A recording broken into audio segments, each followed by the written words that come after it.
What's going on, everybody? This is PlatsDoneFast. Obviously, as you can tell by looking at the profile there. But yeah, this is another Friday Road to 1,000 Trophies episode, and yeah, here we go. Load my profile up. As you can see now, I have 274 trophies. Oh yeah, and I didn't post one last week because I was over at my friend's house doing the singing video, and yeah, we just wanted to upload that really fast. That was pretty fun. But yeah, so I had, and plus I only had like 5 trophies that week. Like I just started Black Ops 2 in the campaign, and I thought I needed to beat the Spectre missions. Turns out I didn't need to, and I couldn't beat one. But yeah, now I'm back on track. So I have 274 this week. I have 190 bronze, 56 silver, 23 gold, and 5 platinum. And here is this stuff. As you see, working on Infamous. I'm 81% through this. All I gotta do is just beat the evil side of it. If you've never played that, I'd highly recommend it. But I need to beat the evil side of it, pick up a few stupid trophies, pretty much all evil, and then I need 100 high fall takedowns. But I got like 75 right now, so that's gonna be close. And yeah, so that's about that. But now I just gotta play something for fun. I don't even know what I'm gonna do yet, but I'm gonna wing it. Here we go. Well, ain't this a familiar sight? Sly Cooper and the Thievius Raccoonus. But today I'm on the PS2 version. You might be like, why is that? And I'm about to show you. Basically, I'm going to speedrun the whole first world. And yeah, I'm going to be done with this in about, I'll probably beat Raleigh at the 11-minute mark if I'm lucky. But yeah, we'll see. So here we go. I used to speedrun this hard, but I don't really do it anymore. By the way, this is a live commentary if you have not figured that out. I need to erase this game. Alright, here we go. Now, there's a way you can skip cutscenes, which I'll do right here. You load your most recent save, and it saves one cutscene. So right there, the game thinks, oh, he watched it, so then I can just continue and skip that cutscene. But obviously, there's a lot of like load abuse in this game, and this is how it gets done. And then right here, this is the biggest cut probably of all time. And yeah, we're pretty much done with the tutorial level. I did not get the case file, didn't trigger Miss Camalita Montoya Fox. I'm just gonna get it done. Yeah, I'm just gonna play until I fail this speedrun, I think. Maybe I'll get a good run, who knows. But the only thing that sucks about speedrunning this game is these cutscenes are unskippable. If these cutscenes were skippable, you could probably beat this game in 45 minutes, no problem. But you can't. So you sit here and you watch this and you listen to the same things over and over and over. And that's the only thing that sucks about it, especially in the beginning. And the end of the last world has kind of a difficult cut, so if you fail that, it really, really sucks, because then you have to go back and watch all this crap again. And I wouldn't say it's crap. I mean, the game's great. I love the game, but when you're trying to speedrun it and stuff, it's frustrating to not be able to do anything to skip these. The only game that you can skip cutscenes, you can skip the final cutscenes like after the boss. I'll probably show you how to do that after I beat Raleigh. And yeah, there's that. But I don't know.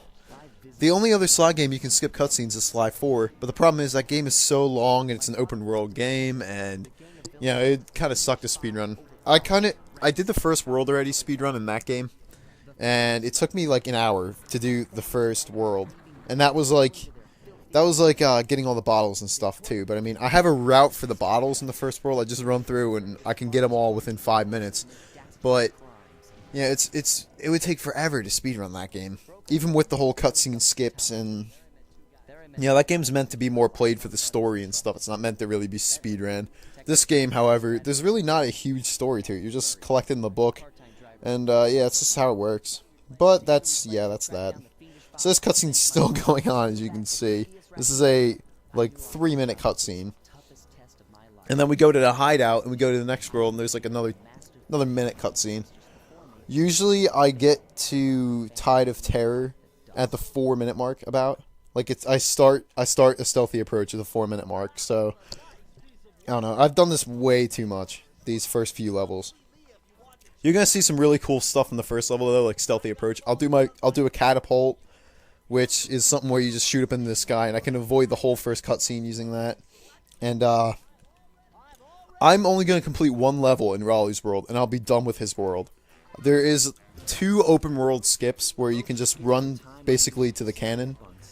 Like, you can get through that generator without getting all 3 keys. I'll just have to show you how to do that. And that's really easy to do. I think anyone could do that. And then, what's the other thing? The cannon one, there's something called a super jump where you can trick the game into thinking you never touch the ground. And then you can, like, jump in water or something, and it'll, like, launch you back to where you last touched. But seeing that you tricked them going to, like, where you jumped in, you can launch, like, really far. And you can actually glitch your body into the cannon.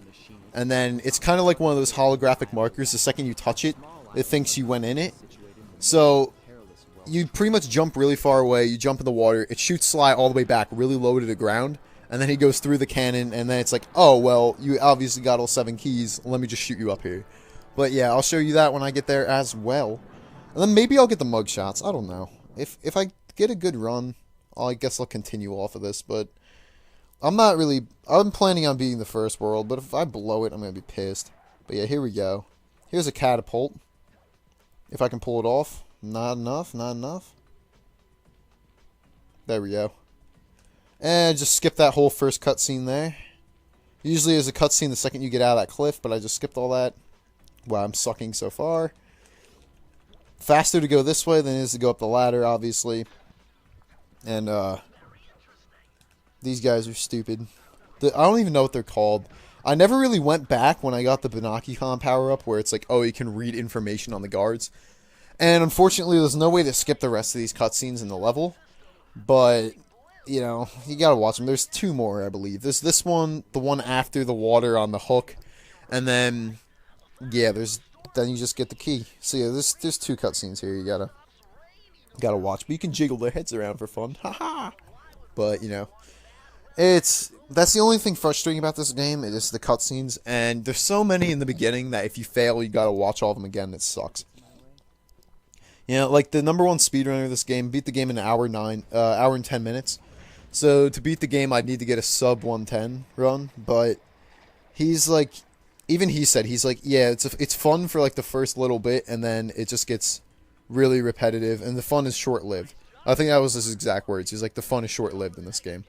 So he literally got that one run. He had one unnecessary mistake in the entire game, and he said, oh, I'll probably go for 109, but it won't be anytime soon. So yeah, that's just how it works. I can see why too.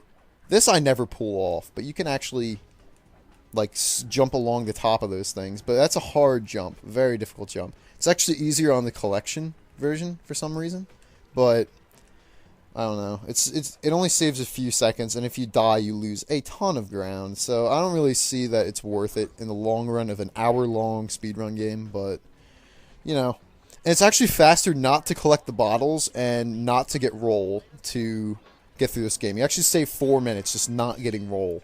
And you know, a lot of people would assume, oh, roll is really helpful and it gets you through everything faster.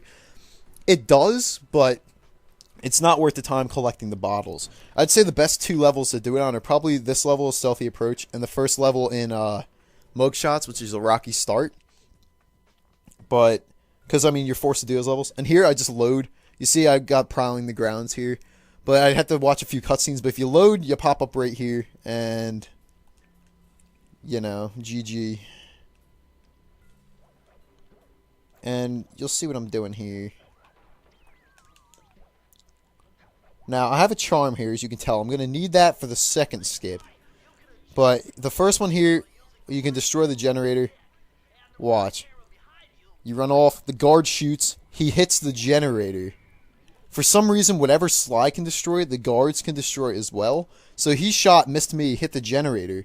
And then, so the generator is destroyed, and now I'm into the second part already. Now, I can go back and redo that and probably save like 3 seconds, but it's kind of touchy and you can screw it up sometimes. So I'm just going to watch this cutscene and, you know, take the extra 3 seconds. I'm not too worried about it. This cutscene's 47 seconds. I timed it. But and it probably takes like 40 to do that charm thing. And yeah. But if I were to reload the game right now, I'd lose that charm and then I'd have to run back there and get the charm. But, you know, whatever. So that's why I'm just going to watch this cutscene. And this is a difficult cut here. If I fail, I'm going to be kind of pissed. But then I'll just redo it, get it right, and I'll post it. Because I just want to show you. I used to speedrun this a lot. Because obviously I love the game. And so you need to get right to here. And I need to get like jammed right up against this cannon. Like really far into the cannon. Alright, see how his head's inside of it? Then you're good. And then you can... See, when you swing your cane, it doesn't register that you touch the ground. So if I swing my cane and double jump, maybe this will work. Come on. There it is. See, if you swing your cane and then you jump right away, it doesn't register that you touch the ground. Therefore, it launched me back right into that cannon. And I went through the cannon and it registered that I already opened it up and I was inside of it already. So that's how you can do that. And then you got to watch this cutscene here. And there's no way to skip boss cutscenes and stuff like that. But, I mean, as you can see, this game's really easy to run through. In Mugshot's world, I can also do it in one key, but it's a lot harder. And I have to actually run through Ms. Ruby's and the Panda King's worlds. Ms. Ruby's, every world has a cut. Like, the Lair of the Beast takes like 30 seconds. What? Yes. I think so. Well, he might not have. I don't know. Sorry about that. My sister. But, yeah, so I'm just going to beat Raleigh here. He's a really simple boss. You know, it's almost a waste of time to take this guy on. But, I'm actually having a surprisingly good run so far. I've been recording for 10 minutes, so maybe this'll go up. I don't know.